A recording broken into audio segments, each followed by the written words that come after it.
Well, hey everyone, I am your host, Gentry, and welcome to the Vibrant Life Show. This show is all about exploring the purposes God has placed in your lives and the passion He's placed in your hearts to reach the community He's placed you in for such a time as this. So whether we're hearing stories of those living out their passions, helping you discover your purpose, leaning into cultural moments, or asking hard questions, the hope of this show is to remind us that the life that we're created to live is an adventurous one, a meaningful one, a purposeful one. We are invited to live the vibrant life. And this show is brought to you by Second Mile Realty. So if you're in Arizona and you're looking to buy a home, contact Second Mile Realty at 480-540-9061.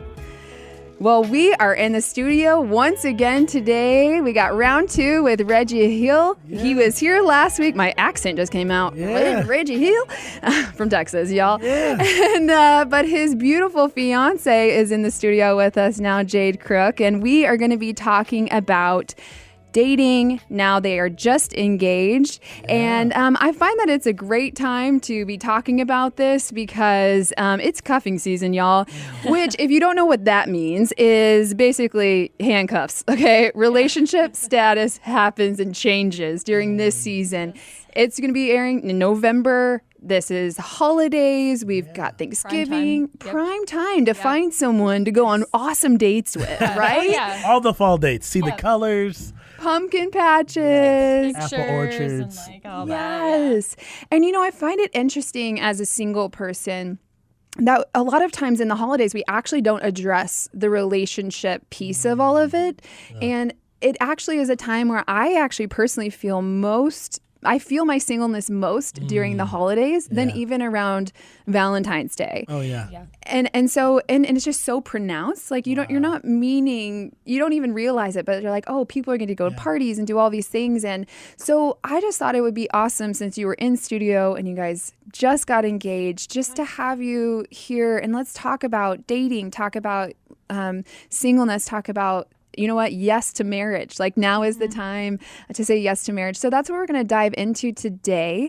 So if you want to tell me a little bit about yourself, I'm going to start with Jade. Yes. So Jade, if you want to tell us just a little about what you do, who you are, and Sure. Yeah. I actually was born and raised in Arizona and That's lived right. here for almost 23 years. And I got called to Springfield, Missouri. I got a job there. I know. It was totally random. I would have never moved to Missouri. Even like 2 years before that, we were visiting family in Kansas City, and I said, I will never live here. And God was like, oh, okay. The most dangerous Let's talk about words that. you can say, Jade. I know. I will never say that again. So, but yeah, I am an editor for the Assemblies of God Youth Ministries and have been doing that almost 5 years now. And just anything, curriculum, newsletters, postcards, things like that. Books. I've done a few books, yes, yeah. Oh. So it's just been an incredible season for me. And like I said, I never thought I'd end up in Missouri. But it's nice to be back home for this week and be here with my now fiance. And It's kind of crazy that you guys said yes. Well, Reggie said yes to this knowing that he was going to propose yesterday. I know, yes. I'm like, yes. And he's like, it's his birthday and all the things, because this is like the first thing you guys are like, I mean, obviously you got engaged yesterday, but I'm honored that this is the first thing you guys are doing as an engaged couple. It's pretty cool to have you guys together on a show like this. But Reggie, tell us a little bit about yourself too. Yeah. So I grew up in Michigan, grew up in Detroit area, and I'm a pastor, encourager, friend, podcaster, whatever. And just decided, what else would I want to do when coming to the Vibrant Life and get engaged right before that, so have some content for your show. Yeah, thank you for creating content for me. Yes, wanted to create some content for you guys to talk about. So I was like, you know what? Like you said, it's cuffing season. Let me wife her up. Yeah. Wife her up. Let's get booed up. Yeah. Oh, Oh, that's amazing. I love it. I love it. So I want to get to that piece, like how you finally decided like now is the time, like we're gonna say yes to marriage and taking this next step. But to do a little background, I would love for both of you to share a little bit about what it's been like dating, kind of touching on your dating experience, and whether it's recent years or whatnot. Yeah. Oh, yeah, I'll start. Okay.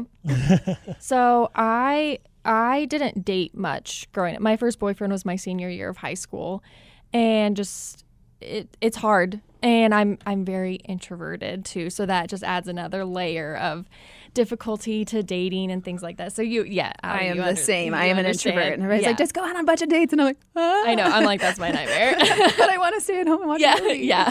By myself. But you have to get on the dates to get to the point of being able to be like, hey, let's go watch a movie. Exactly. So it's like, catch 22. You have to get. Yeah. So I mean, I dated a little bit in college, and after all my relationships, the max was like 3 months. That's at the 3 month mark, I was like, I'm not really feeling this. And then on our first date, me and Reggie, he asked me what's it like dating in Springfield and stuff. And I was like, I've been on a lot of first dates, not a lot of second dates, not thinking in his mind, he was like, on our first date. Like, I was just like, on I'm just our first telling date. you what it's been like.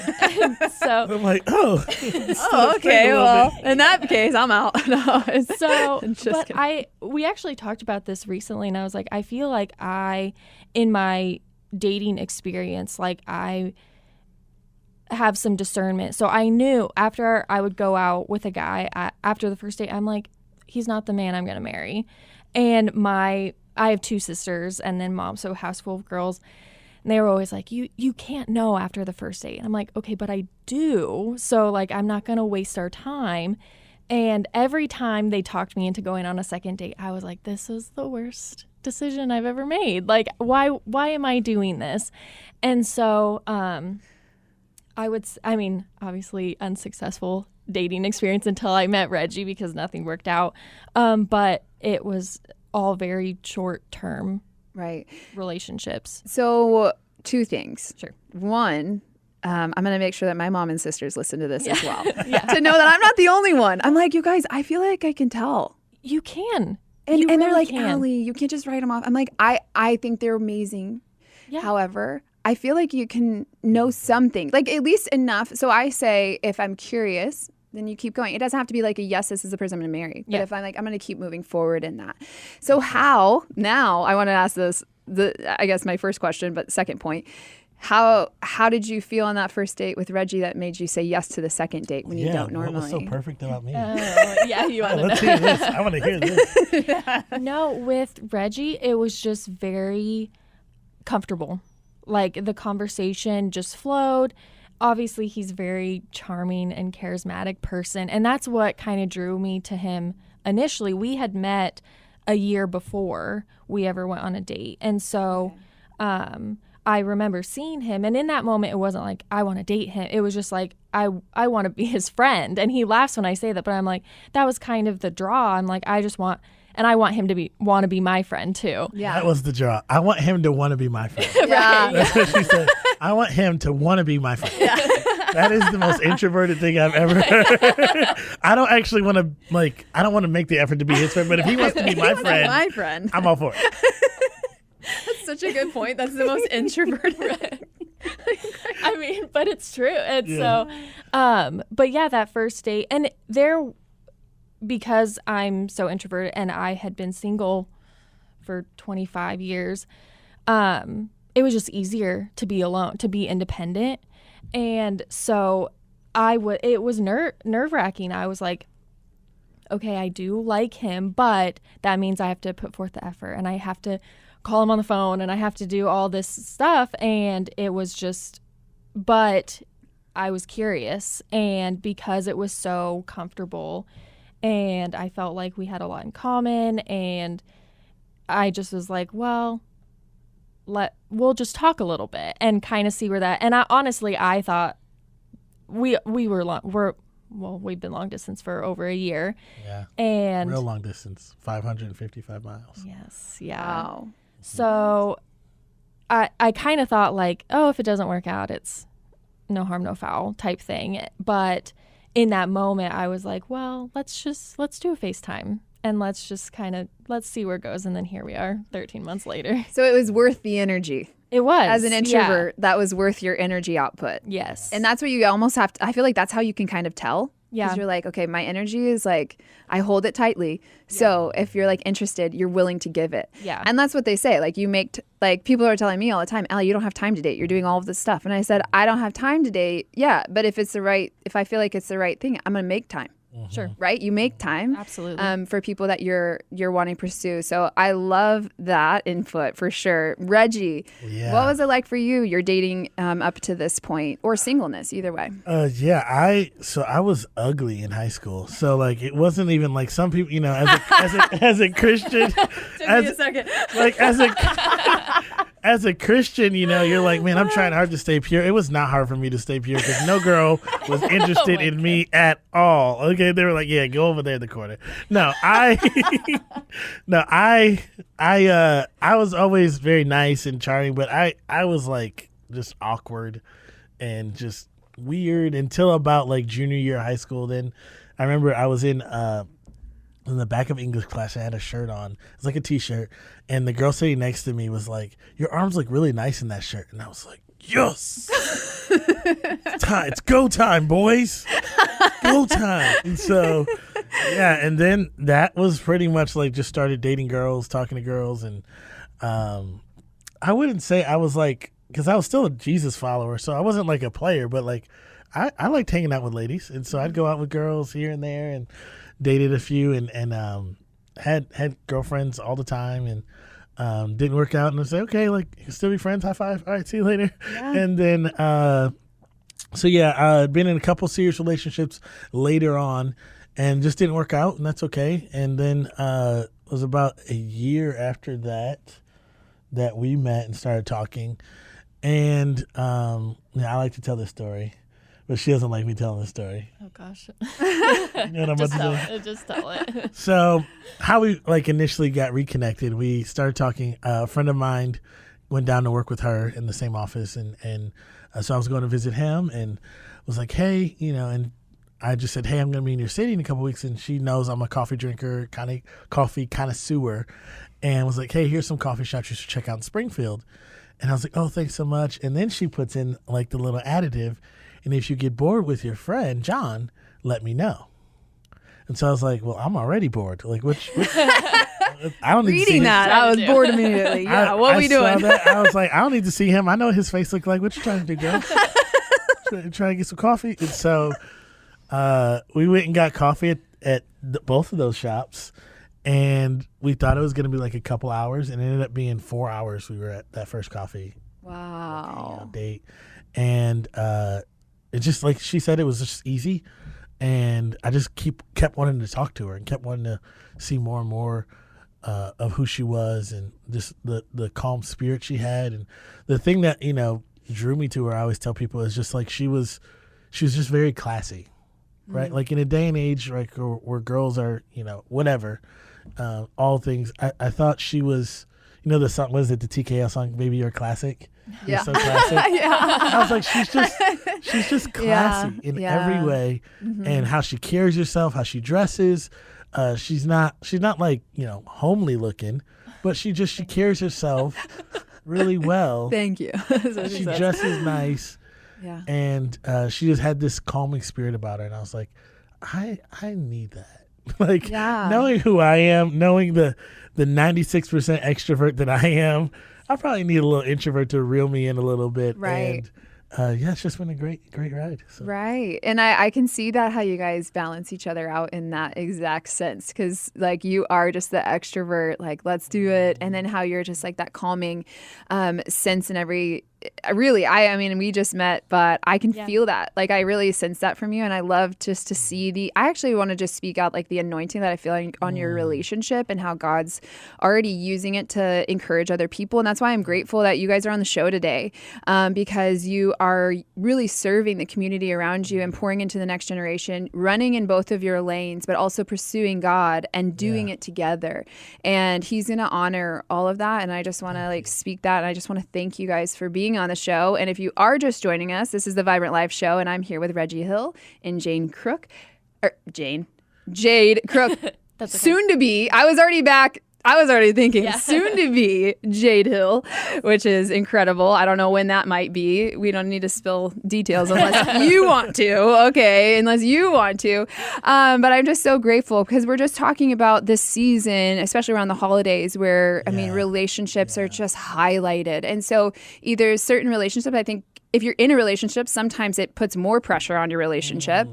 And then if you're not in a relationship, you feel either alone or you feel like I need to be dating. So I have a question. Do you feel like in the dating like scene, do you feel like it's helpful for people to date like multiple people? Like like talk to a few people at a time? Yeah. Or I don't know what your thoughts. Yeah, I think they can just kind of get a little dicey, you know, and I think you have to like all cards face up. Right. Whenever you're doing, I think all cards face up, be intentional, but also be like extra person of integrity if you're going to do that. That's fine. If you're going to like keep it casual, keep it friendship, keep it friendly, keep it like, hey, we'll hang out and we'll do this in maybe group settings. But if you're going one-on-one with like 3 or 4 different individuals and they don't know that that's the case, right? That's where the integrity piece comes in. It's like, because expectation is always like expectation, reality, frustration is in the middle of it. And so like if you're talking to like multiple people, you may realize, right? Like I say like this, I'm a sports guy, I love football, right? And they say in sports, if you have 2 quarterbacks, you have none. Right? Because if one person you were really talking to was that great, you wouldn't want to talk to them. I think that's the thing that I recognized with her early on in our relationship was, you know, even as we started talking and just kind of getting to know each other, I literally had a couple of friends hit me up. Hey, I got this girl I kind of want to set you up with. And kind of same thing happened for her. Some friends that called her and was like, hey, there's this guy. And we both were like, no, I'm good. Wow. Like, I kind of want to talk to her. I want to get to know her. Like, I don't want to get to know any other girl right now because she's the object of my affection. Right? She's the one I want to like pursue the most. And like, I don't got time. Like, I don't know how people like. I don't got time to cheat. Right? like she has all of my attention, all of my like. I don't have time to try to talk and get to know other girls. I'm sure they're great. I'm sure they're wonderful. But like, I want to get to know her. Right. And I want to get to know everything about her. And there's so much more I want to learn about her that if I'm pursuing multiple people, I that's just less time I get to spend with the person I actually want to know. Right. And so I don't know. That's key. And I love that actually, because it's so you were saying that people were trying to set you up, people were trying to still set you up while you guys were like initially kind of talking. Yeah. But that there's something in that piece of being like, actually, I'm not interested. So it helped you understand even your focus. You're like, actually, I am not interested in anyone else. And I think I am. Yeah. I'm here for now. So I love that. And I cannot pinpoint in my head, it just popped into my head, who said this. So I'm sorry. Credit somewhere. Credit to one amazing human. But they said not to date they said don't date to marry, date to be in a relationship. And once you're in a relationship, see if that relationship is for marriage. Wow. Because if you're dating and you put that expectation of marriage right out the gate on your first date, it's way too much pressure. Too much pressure. But if you date to see if you can be in a relationship with them, it takes some pressure off. And it's like, okay, this isn't a commitment for a lifetime by going to get coffee. No. As a person who doesn't usually say yes to dates, I'm like there's so much pressure. And it actually took pressure off of me just a little bit. So, but in your like singleness, I kind of want to touch on this too. Jade, what do you feel like you learned in that time of waiting for the person that God had for you? Yeah, I think I think I learned a lot about myself. I mean, that's kind of a cliche answer, but really, like, because I had moved to Springfield and we started dating a year ago. So I had been living on my own by myself, new place, didn't know anyone for 4 years. And so I think kind of proved to myself, like, I can be independent. I am confident in who I am. And it took 24 years to get to that point. But I think it really taught me to rely on God and kind of like just focus on that relationship, because when I was younger, there's that pressure, especially in church, like, okay, well, you get married. Like, as a woman, you get married. Marriage is in the cards for you, and that's not true for everyone. And although I felt like it was true for me at some point in my life, it was... So when I was younger, I was looking for a relationship because I'm like, that's what you do. And I was very fearful to be alone. And I think I needed to be alone for as long as I was. Wow. Yeah. I mean, I don't want to get emotional, but like, it's kind of funny. I did tell Reggie this, but I think it was like 5 days before we went on our coffee date, I had like a Jesus moment. Oh, I'm going to cry. It's okay.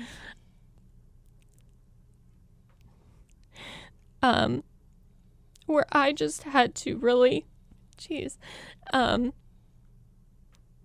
come to that moment where I was just like, okay, I'm tired of being single. What's the plan? What am I doing?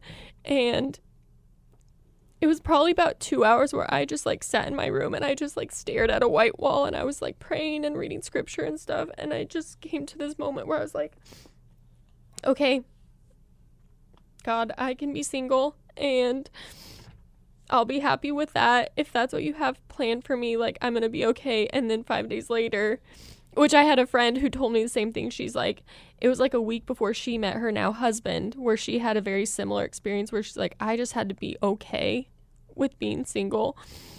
And I was like, okay, that's cool for you. Like, that's not for me. And then that was my experience. Wow. And now we're engaged and like, oh my gosh, it's crazy. So, I just had to be, I think God was really working on me and I had to be okay with it just being me and him. Yeah, that's so powerful, Jade. Thank you for just speaking that, because the amount of people I know that feel that way, that they're like, I feel like marriage is a thing for me. Yeah. And I feel a desire for it. I feel like God is a God-given desire, but it's not in my life yet. But to come to a place of complete surrender and saying, you know, God, even if I don't ever get married, I still believe you're good. Yeah. And to get to that surrender space, and then you're totally open for the person that God just brought out of nowhere really into your life is just probably not as like calmly as maybe you would have done it. Right. Just like, I'm here as Reggie would. But I just thank you for speaking that. I feel like a lot of people feel like that. And so thank you for just being vulnerable and sharing just honestly what God did in your life and your story to get to where you are. And Reggie, what about you? What do you feel like you learned in that season and that prepared you really to meet Jade? Yeah, I just realized how immature I was. And I'm thankful that God made her wait, because I had a lot of growing up to do. And so I joke, that's why God kind of made her be single, because she was ready. And then God just had to mature me a whole lot. Fault. It's all my fault. Right, yeah. I was supposed to meet 5 years ago, and I was just immature. And I one of the things I think I learned is really some similar things of like, I can be an adult. You know, I stayed at home during college and things like that. And so like didn't move out till I was 23. So I'm like, a lot of things I just didn't know I could actually adult and pay my own bills and like not, live on the street. Right. I could actually like kind of keep my head afloat and get an apartment and do some adulting. Right. So that's just kind of what I recognized in that season was like, I can grow up and I can, as you said, like step up and kind of, get my finances in order, right? Like have a savings account, have an emergency fund. Wow. These are things like before you get married, you want to do. And those weren't the things I was doing. And so that was that season when I got a little older was like, okay, if I'm going to be able to be a provider and a spiritual like leader in my family, I've got to have a lot of things in order for someone else to come in and take place. And so that's what I really learned as a man is like, you got to be a man. Right. And all the things that entails is get your house in order before you ask someone else to come into your house. That'll preach, Reggie. Yes, it's the surrender piece, and it's the getting that in order piece and getting ready to whatever God has to bring into your life. And he brought you two together for such a time as this. And I am so grateful and excited to see your journey. And so for people to follow along with it, how can people connect with you both? Yeah, just follow Jade at Jade _Crook for now. I like that you guys just finish each other's sentences. Sandwiches. I was going to say that too. So at Reggie Hill at _Reggie Hill, anywhere you're looking. So, awesome. Well, thank you both for sharing with us. I know that's been an encouragement to me, and I know to so many people during this season. So thank you both for being here. And remember that every day is an invitation to live the vibrant life.